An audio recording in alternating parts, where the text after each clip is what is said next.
Finally.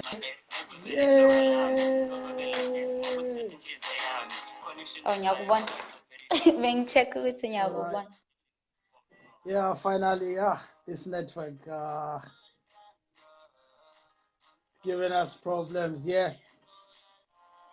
Yeah. Okay, let me make you face my books instead. All right. Ngiyambona? Yeah. Okay, cool.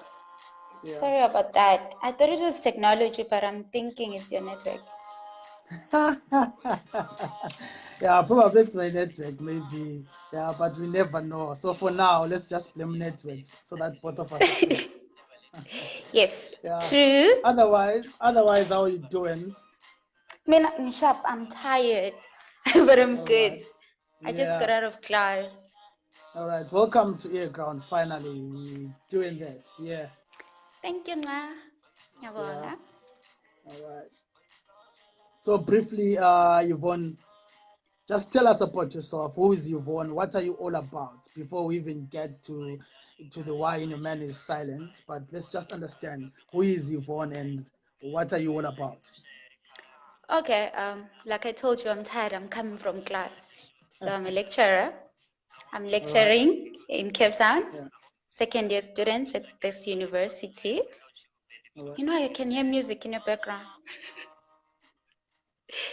So, okay, cool. So, No problem. Yeah. Okay, cool. So I'm a lecturer. That's my profession. Yeah. I'm from Plumtree. Ish. Never mind my sentence construction. Yes. Yeah. I'm from. You need to be specific. Where is Plumtree? Is it in Ghana? Where is it? I wish it was in Ghana. You know. Okay, Plumtree is in Zimbabwe, at the border of Botswana and Zimbabwe. So it's a small town there, small border town, Plumtree. Yeah. That's where I'm from, born and bred. Then now I'm based in Cape Town. So 40% of the time you'll find me in Cape Town. The other 60% you might find me anywhere in the world, literally. So, yeah, I was definitely going to ask, where are you right now? Because the last time I checked, it's either you're dropping off a flight, or you're getting onto a flight, or you're getting onto a bus going somewhere. Where are you right now? I'm in Cape Town. I just got out of class. I kind of need a job so that I can buy flight tickets. So, okay. Yeah, I'm in Cape Town at the moment. I'm leaving. I'm leaving tomorrow, but okay, I'm in Cape Town at the moment. So I'm a lecturer. That's what I do professionally, and then I'm a PhD student. I'm doing my PhD, so that's what's taking most of my time. Okay. Then I'm an author. Then I write. All right. So, I think in summary, that's Yvonne. Okay. Lecturer, what do you lecture? Because I need to understand. You're saying you're a writer, you're a lecturer. What is it that you lecture? Okay. This semester I'm lecturing food technology too. So I'm lecturing food technology students. Okay. Usually I lecture food projects. So I teach students how to write food projects. Sometimes I lecture food process engineering. So I'm in the food department. Let me put it that way. Okay. Is that a science? It's an applied science, yes. It's an applied science. Yeah. Okay. Yeah. So then how do you then come to be an author? How does these two things you should be writing about new recipes for pizza or something else like that, but you are a writer. How does that work? Don't ever let food technologists hear you talking about cooking and recipes. We don't Educate me, cook. please. As food technologists, we manufacture food. We do like shelf life. We do the real deal. We don't cook. We make the ingredients that people who cook can use. We don't cook. Yes. Okay. So as for where do I get the time to write? I'm doing a PhD. Okay. It's very stressful. Like the stress, so the only way to stay sane is to do something. So I write to keep my mind. Otherwise, I'm gonna go crazy. Okay.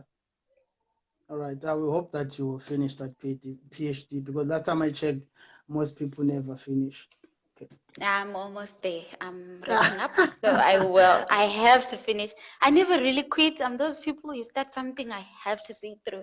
If I start running a 21-kilometer marathon, I will finish it in 20 hours, but I'll finish it. All right. This is your debut novel, and Yes. The Why in Your Man is Silent. How did this novel come about? When did you decide, okay, I'm going to work on a novel? Okay, so like back from high school, I used to write novels. I used to call them novels, but I was just writing for my friends. So I used to write. And then sometime last year, yeah, I was stressed. I think it's called depression because I had run like an experiment for like 21 days. So, and then I took my results after that. That's almost a month. Then I sat down and my graphs it just wasn't working, inconclusive. So I spent 21 days working on nothing. So I was just sitting outside and I was like, oh, reevaluating my life choices. Like, why did I do engineering again? Oh, my PhD is mostly engineering. I teach food science, but then my PhD is in engineering. Then I was thinking, Then one of my lab mates, so a guy from my lab, says, you know what, why don't you just take a break? Like go home, go to another country, write something. Then I thought, oh, okay, cool. Let me write something. But then now the thing is, what am I gonna write? So I was thinking, then I thought, you know what, let me write a diary. Okay. So I started my book. I started my book as a diary. That was the whole idea. And then like as I kept writing, I thought, oh, okay, maybe not. Then I started writing fiction. Oh, all right. Nice. So at what point did you say, okay, I've written these things in my diary.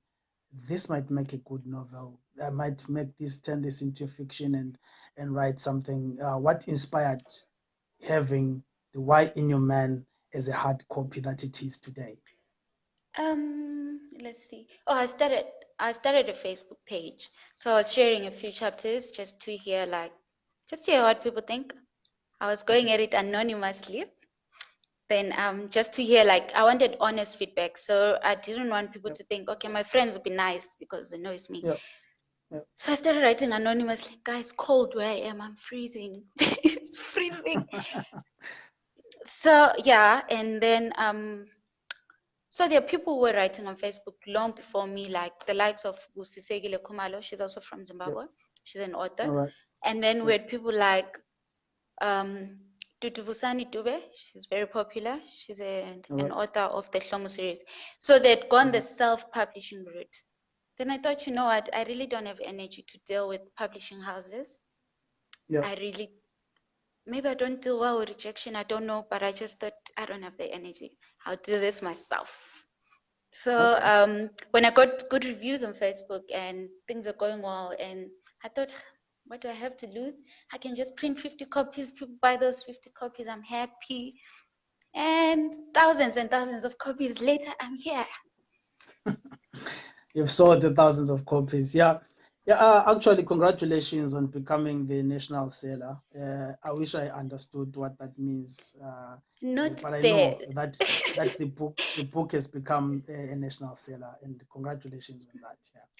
Thank you. You should say a national seller, because when you say the, okay. yes, because when you say the, it's as if it's the only one, because many books can be national bestsellers at the same time. It just depends on the number of copies you've sold. So is there a formula of some sort that then defines what a national seller is? There is a formula. There is a formula. There's a certain number of copies that you should. Yeah, sorry. Yeah, coming back to the title of the book, The Why Inner Man is Silent, which basically means our man. How did that come about? You know, I actually finished writing the book without a title. I didn't know what to call it. Yeah. But then I realized I actually wrote the back before I even had a title. There's somewhere in the back I wrote let's see what I wrote. I wrote something like oh no, that's where you're wrong. He's our man. So I wanted to work with our man, but I didn't want I didn't want the topic to be our man. It sounded quite plain. So I thought, okay, then that came around, the why. In your man is silent. Without the why, your man is our man. Okay. Yeah. And I don't know how to put this question, but many people have been asking, because I read the book, I thought it was a good book. After reading the book, I have a kind of people who are into novels, and they've bought the copy and managed to read it. But the question still comes, is this based on a true story? Wouldn't you like to know? Well, I need a lawyer. You know, those are those type of questions that you need a lawyer to. I'm joking. Okay, let me put it this way. It's not. In every fiction, there's an element of truth. So obviously, like I understand why people think it's based on a true story, because the character is mirrored after me in terms of she's doing a PhD in engineering. She's at a university. She's a new lecturer, which is me. She's from Zimbabwe, rural Zimbabwe. She's in Cape Town. She loves traveling, so which makes people think it's me. But then I just mirrored the character after me. But and then through inspiration from everything that happens every day, and just come up with a story. Oh, all right. Yeah. Looking at the character Fierce in the book, it does it speak a lot about your perception about marriage or about a side chick?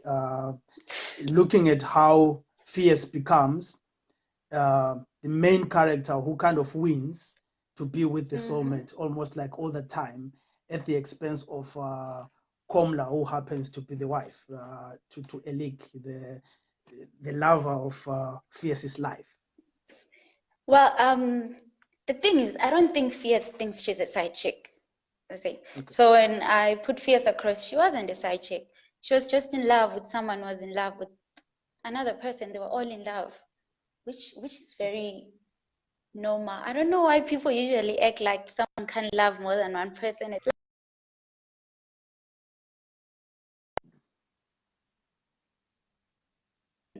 Okay, maybe not so much now, but it was a part of our culture for a long time. And a man could have as many women as his wallet would allow him. And if the women were all for it, it's not like no one was forcing anyone. So Fierce was coming from that angle. But then now Komla is in a generation where, no, this is my husband. He's all mine, I'm not sharing. So now you see the conflict between the two women. The other one, because Fierce is from a family where her father has two wives. Yeah. Okay. Her father has two wives, so to her, it's normal. She grew up with two women sharing a man, so it's normal. And she wasn't trying to take the husband away. She wanted to share, but Komla was coming from an angle of, oh, you are a side chick, you want my husband's money. Yeah. Okay. So is that Fierce talking, or it's you? What is your view on the whole side chick thing, where someone is married and then they get to be in a relationship with someone else? Because I believe that your book is driven by that kind of controversy, where Fierce is kind of the one who is the winner. People get to hate the wife to Elik and fall in love with Fierce. You cannot help it, you know. So is it Fierce or you that's talking here in terms of your perception on that? It's me and Fierce. Okay, I believe that I don't support side chicks. Okay. but I have no problem with polygamy. There's a difference. People never really get the line between. I don't support someone cheating on their wife and running around with a girl out there with no set end point. I'm saying if you want a second wife, make it known. I have no problem if I have no problem with being a second wife as long as the first wife is on board, because you don't want to sleep with one eye open. Okay. So I really have no problem with polygamy. I actually think I would, if I had to pick between polygamy and monogamy, I would pick polygamy. Okay. All right. Fine. Fair enough. Yeah. To each their own, I suppose. Yeah. Yes, definitely. Yeah. Because now the problem these days, the problem these days is that everyone wants to pass on their beliefs as the law. Like people who believe in independence maybe want every other woman to be independent in their own definition. Because we said I can't be in a polygamous relationship and still be in. That's the thing with Fierce. Fierce was educated, so it's not like she was desperate. She was educated, she had a PhD going, but she still wanted to be a second wife. So it was a logical decision. It's not like it was based on the money.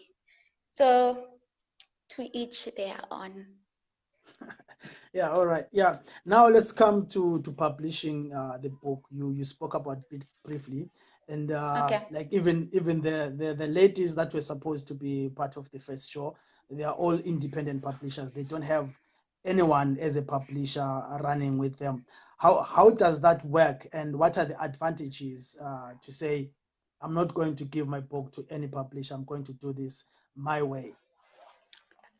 Okay, so I'll speak of publishing in South Africa, like independent publishing in South Africa, because I'm not sure if it's the same worldwide. So obviously it's got its own advantages and disadvantages, but from my point of view, it's got more advantages than disadvantages. The only disadvantage is you need money upfront. So you need money for proofreading and editing, money for layout and design, money from the cover, and a lot of money for printing. Printing, that's where the money is. Yeah. So, but you retain all the rights and most of the profits when you sell yourself. And like you can do whatever you want. You've read my book, so I can throw in Ndebele there. So maybe a traditional publisher would think, no, you said you're writing in English, write in English. And I break English on purpose. So like I could write a sentence like, oh no, he knows how to make the pots to be done. Then a traditional publisher will be like, no, that's not right. So you have control of your book. At the end of the day, you have a product that you like, that is you, you see. Then you are in charge of your cover, everything. You make all the decisions. You just need to have a little bit of startup income for it because it costs quite a bit. All right. Yeah. Now coming to the book, you have pushed the book as a single big copy. I think it was thicker than the Bible. Yeah. And then recently it was like this. I don't know if you can see. Yeah, it's clear. But now you've decided to divide it into two. What was the inspiration on that? Okay, several inspirations. So what happened was, okay, it was thick at first, and I was selling by myself. I was selling from the boot of my car. I was selling on Facebook. I was doing all the selling. Okay, so I really didn't mind the size. But then now, the more people bought the book, then reviews started coming back. So people had good things to say about the story, but then the constant negative review was, it's too big, it's too big, it's too big, it's too big. It's hard to carry around, it's hard to read, it's hard to sleep on the bed. So that was a constant review. So I took that into consideration. And then when I partnered now with Protea Books, the first thing they said was like, Yvonne, you need to split your book. Then I was like, oh, I know. So we split it, and now it's on almost all major bookstores in South Africa, and it's flying off the shelf. So I guess it needed to be small for it to fly off the shelf easily. So yeah, I think it was intimidating before. Yeah, people seem like they don't love big things, right? Yeah. Anyway, moving on. are you working on the third book? Because book one and book two, there isn't a conclusion. You've left us hanging. You've left us wanting to find out what happens then in Fierce Life, what happens then to Alec, what happens to all the other characters in the book. What's the plan? Is there book three? And if book three is coming, is it the last in the series, or you planning also so that we to do follow Harry you for Potter the Part 7. to follow you for the rest of our lives? No, I'm going to write a book 3. I never get peace for the ending that I gave in book 2. Everyone comes back and like, how could you leave us hanging like that? So there is a book 3 coming. Right. I'm not done with it yet, so I'm working on it. PhD is really taking a lot of my time. If only I could finish. So there is a book 3 coming. I'm working on it. Then that will be the last of the series. Yeah. We need to wrap it up. All right, but can you give us maybe spoilers, or maybe what's going to happen? You want to know who died? No, I'm not Yeah, kind telling. of. No, what happened Or in who get Pretoria? or who No, get I'm not divorced, telling. or who get Um, divorced, or who gets married. a lot of people will be like, "What happened in Pretoria?" No, I'm not telling. I'm not Um, telling. You need to wait for book 3. So yeah, it's coming soon. It's just I'm recently in bookstores, so let me okay. give my babies a chance before All I right. overload myself with books. Like, yeah. All right. Yeah, and coming to okay, the book is coming. That's fine. Now, is there a way that you will be able to keep the interest, to keep the momentum of the book going forward, keeping people interested in the 3 books when the book 3 comes? Is there a way of trying to push this on? Except the way I left people hanging on book 2. Yeah. Well, that on its own was okay. You need to read book 3 for closure. But Okay. okay, you mean how can I extend the shelf life of my books? Yes, Like, exactly. Yeah.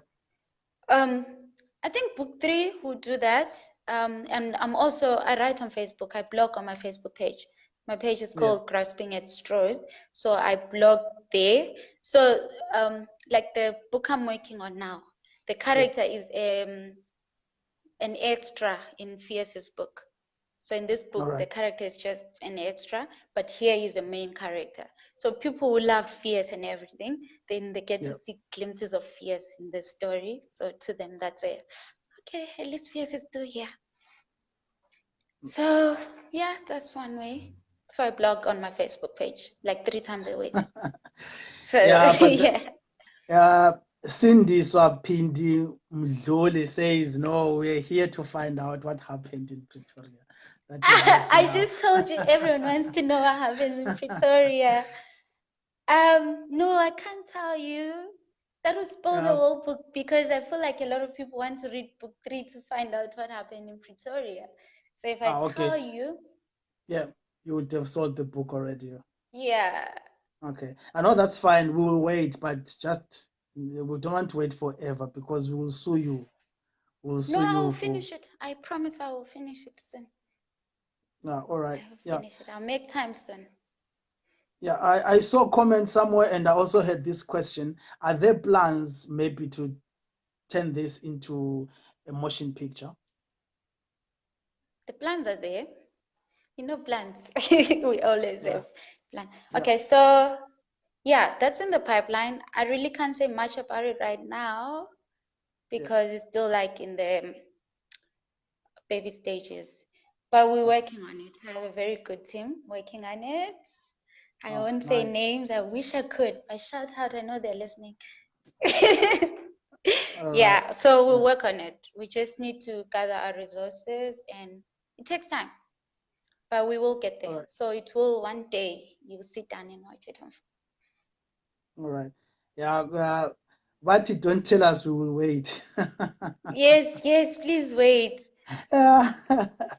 All right. Yeah. So we are waiting for that. And then one more thing, to young writers, people that aspire to be writers, what advice would you give to them? I know that you're an expert in this food technology thing and stuff like that, but you have a book that is selling like hotcakes. So there should be something that you're doing right that might inspire someone out there in Bikita or in Mangwe or Gwanda or anywhere else in the world for whoever is watching now. What is it that you'll be able to say this is what you can do? Okay, if you want to write, write. My advice is write. Just write. And then you have to we read other people's works, we look up to them.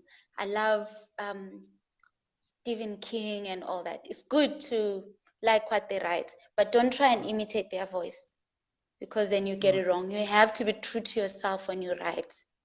Find your own voice, be unique. Don't compare your work to someone else's. So write the way you want to write. Okay, that's the only way to get it right. Because once you try and imitate someone, you don't know what motions they go through, you don't know what inspires them, so you don't even know what you're copying. So you have to find your own inspiration and just write. And the more you write, the easier it becomes. Like the story I'm writing on Facebook, I literally make it up as I go. Like I'm writing as I go. The stories start telling themselves after a few chapters. So you just need to start.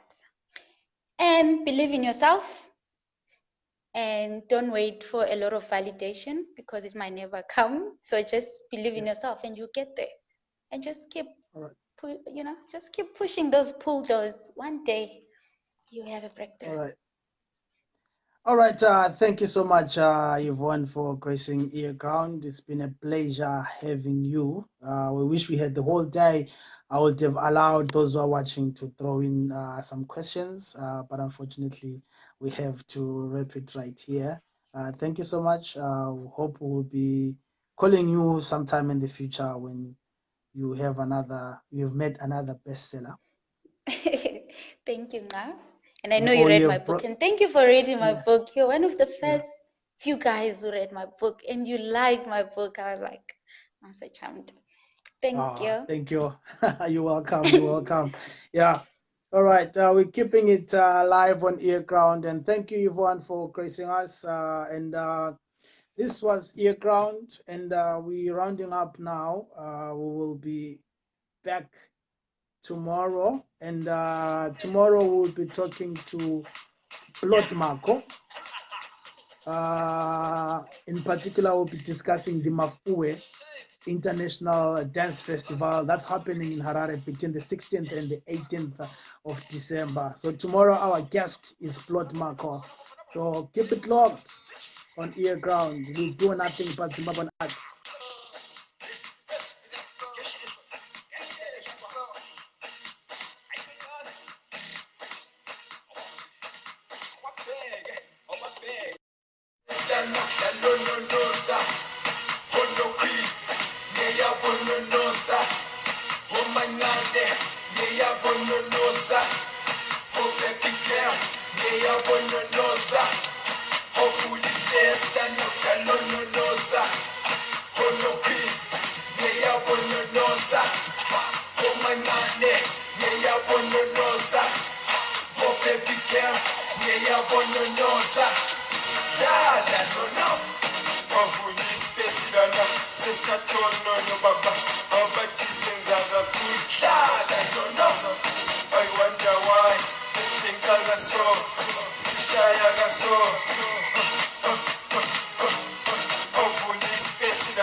Sister Tono no Baba, how about this things are the good? I don't know. I wonder why this thing got so, Sishaya so. Oh, this space, Sister Tono no Baba, how about this things are the good? My name is Ngabuto Boaz Kumete, aka King Boaz, and this was Earground for today.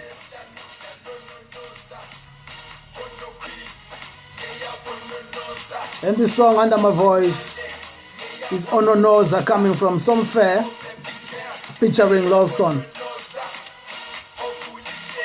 Oh, like I said before, we are here tomorrow with Plot Markov.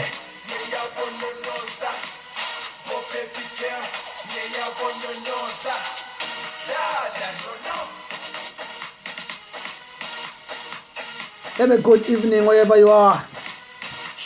The King is out.